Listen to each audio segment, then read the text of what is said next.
Aku nggak tahu apa yang ada dalam benaknya. Kalaupun dia niat untuk selingkuh, harusnya dilakukan di tempat yang tidak mudah ditemuin. Harusnya kalau dia niat untuk ngumpet, harusnya dia memilih tempat yang lebih aman.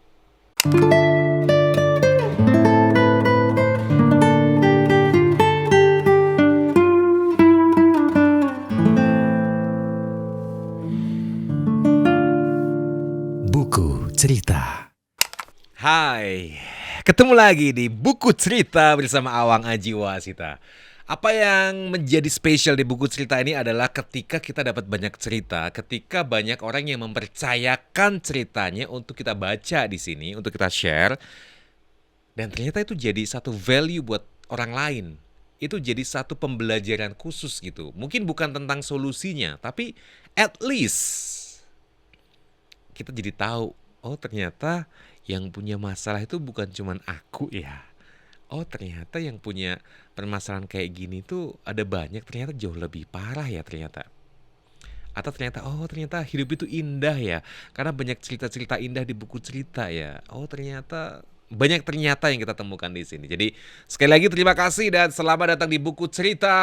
Kali ini kita akan membacakan satu cerita yang dikirimkan oleh, ini lagi-lagi inisialnya adalah R. Bisa jadi ini cowok atau cewek ya. Pokoknya ini inisialnya R. Karena boleh banget di buku cerita kita tidak membacakan namanya boleh, pakai nama lain boleh, inisial juga boleh, nggak dibacakan sesuai dengan inisial tepatnya juga nggak apa-apa. Pokoknya cerita aja. Oke. Sebenarnya kalau R ini mengirimkan cerita ke kita cukup random bahasanya. Bahasanya cukup random, bahasanya cukup terputus-putus bahasanya gitu. Tapi kita menghargai sekali, kita apresiasi untuk R yang bercerita, mungkin karena sambil emosi, mungkin karena pengen langsung cepat to the point gitu. Jadi mohon izin untuk R, kita bahasakan ulang di sini ya. Oke. Halo buku cerita, terima kasih memberikan kesempatan untuk aku bercerita tentang hubunganku dan pasanganku. Jadi sejak 5 tahun yang lalu aku pacaran dengan seorang perempuan. Sebut saja dia C. Aku dan C menjalin hubungan sejak lulus SMA. Kemudian kami kuliah. Kami menjalin hubungan secara LDR, tapi setelah lulus kuliah, akhirnya kami satu kota lagi dan kami sama-sama membangun bisnis bersama. Aku dan C benar-benar menjadi pasangan yang sangat harmonis. Kami sangat kompak, terkhusus ketika kami menjalankan bisnis kami. Cukup cepat perkembangan bisnis kami, karena kami mengedepankan cinta dalam mengolah bisnis kami. Ini penasaran nih bisnisnya apa sih bisnisnya? Biasanya kalau dengan cinta gitu kan kadang masakan. Karena kami memasak dengan cinta gitu. Tapi ternyata bukan cuma masakan aja kok. Karena kalau cinta kan semuanya bisa ya. Maksudnya semuanya bisa atas nama cinta. Misalnya bisnis pakaian. Oh, kita packingnya dengan cinta. Itu bisa juga loh. Bisa juga. Oke, lanjut. Singkat cerita, akhirnya pacarku keterima di sebuah tempat kerja yang mengharuskan dia bekerja di luar kota. Dan akhirnya kami LDR lagi. Sebenarnya bukan hal yang asing untukku menjalani hubungan secara long distance relationship. Tapi kali ini agak berbeda karena kami sudah merencanakan untuk tunangan.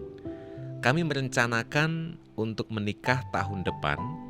Jadi kami bertunangan sebelum pacarku pindah kerja ke kota seberang. Berarti nggak jauh dong kota seberang. Oke. Kemudian Sebulan 2 bulan semua berjalan baik-baik saja. Pasti yang namanya LDR ketika tidak ketemu kangen. Pasti yang namanya LDR ada kepikiran hal-hal yang enggak-enggak. Misalnya, apakah dia baik-baik saja? Apakah dia selama ini berbohong? Apakah selama ini dia selalu mengatakan yang sejujurnya? Tapi aku tepis semua pikiran-pikiran itu, pikiran-pikiran negatif itu, dan aku percaya bahwa dia tidak akan macam-macam karena kita sudah tunangan. Oke. Pekerjaannya lancar. Bisnisku juga semakin melejit meskipun aku harus tangani sendiri bersama dengan 2 orang teman. Suatu hari aku memberikan surprise di hari ulang tahunnya. Aku datang ke kota tempat dia bekerja. Aku membawa sedikit kejutan. Memang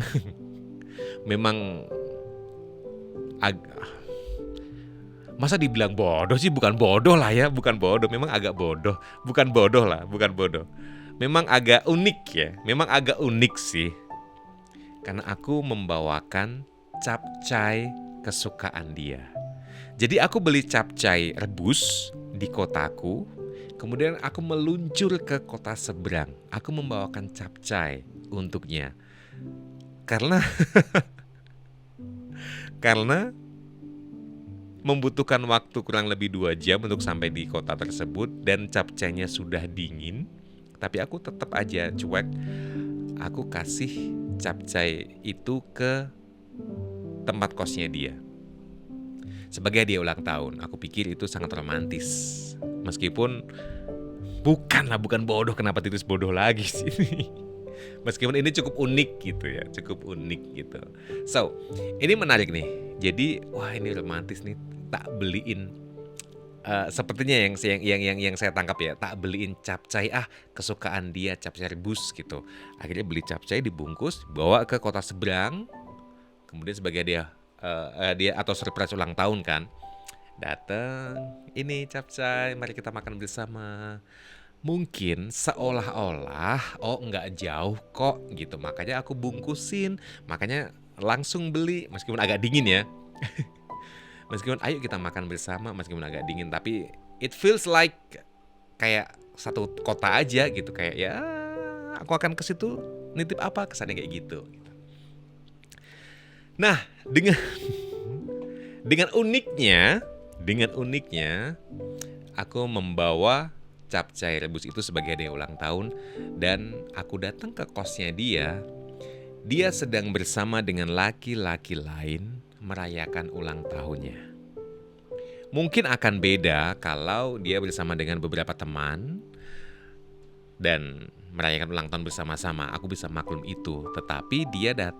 Tapi aku datang menemukan dia sedang merayakan ulang tahunnya bersama dengan 1 orang laki-laki yang sepertinya spesial.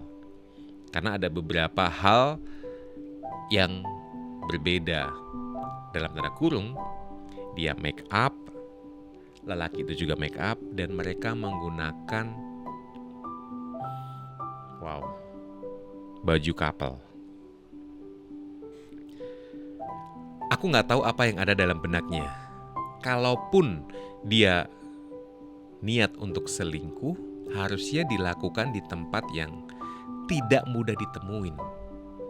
Harusnya kalau dia niat untuk ngumpet, harusnya dia memilih tempat yang lebih aman.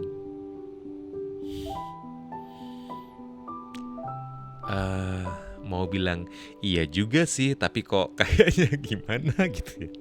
Tapi iya juga sih.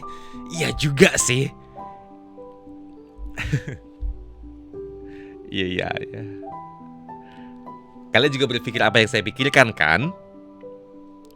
Ya kenapa di kosan gitu? Maksudnya kenapa di tempat yang probabilitas ketahuannya tinggi gitu? Jadi aku datang membawa capcay yang sudah dingin, melihat dia merayakan ulang tahunnya bersama dengan pria lain. Oke, sebentar, sorry ya.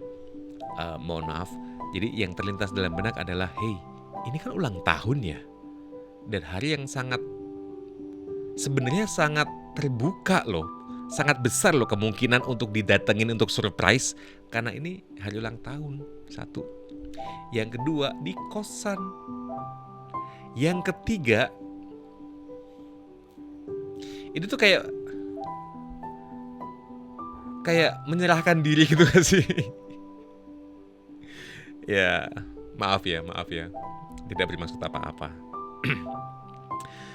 Singkat cerita, dia tahu dan aku langsung balik pulang, tidak mencoba untuk mencari tahu apa kebenarannya, tidak mencoba untuk mendengarkan penjelasannya karena semuanya sudah jelas di depan mataku.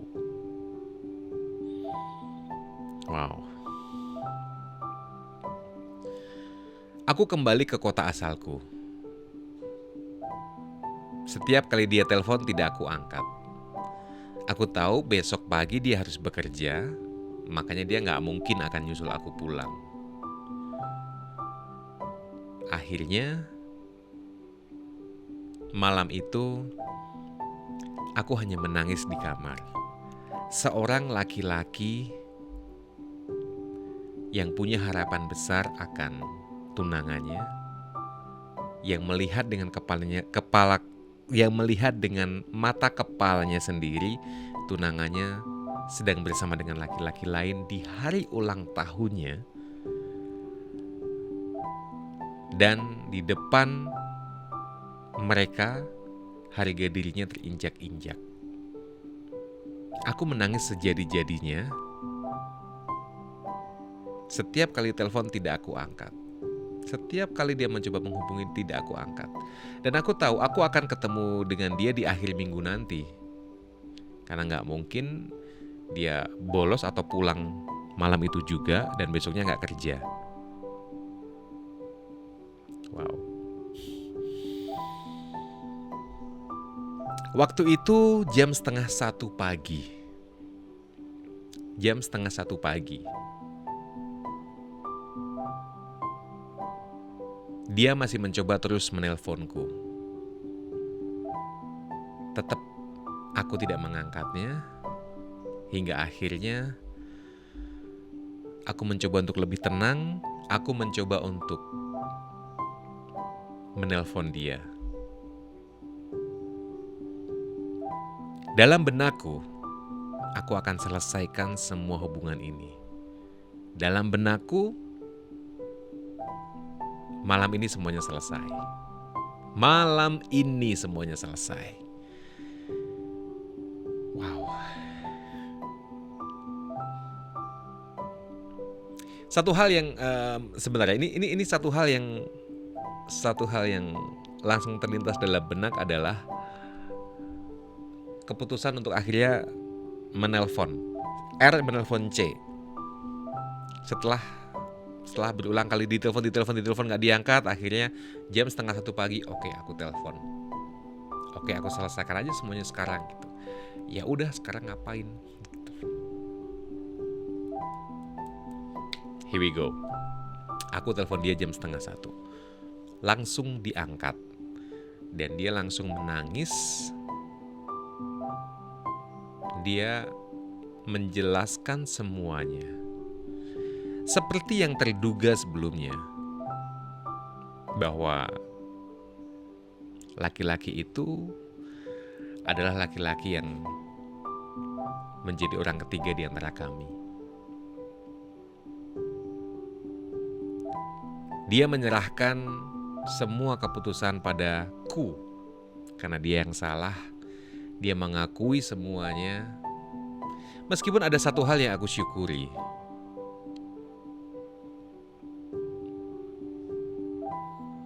Dia dengan si laki-laki ini sebatas teman kerja, sebatas teman curhat, tapi tidak pernah melakukan hubungan apapun, dalam arti hubungan fisik.